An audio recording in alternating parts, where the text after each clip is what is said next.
కొట్టినా నువ్వే గదనే, తిట్టినా నువ్వే గదనే, కందినా నా మనసుకు మళ్ళా మందు నువ్వేనే. మన బాధాలన్నీ రాయబోతే పల్లవి, కన్నీళ్ళే రాసుకున్నవి చరణాలవి.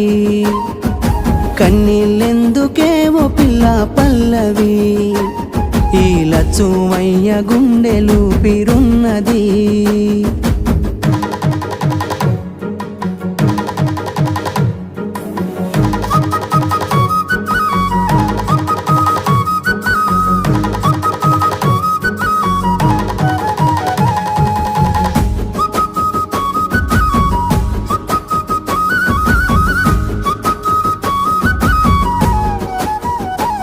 నా మనసులోని మాట నీకెట్టా చెప్పాలంటూ మోమాటంతో నలుగుతూ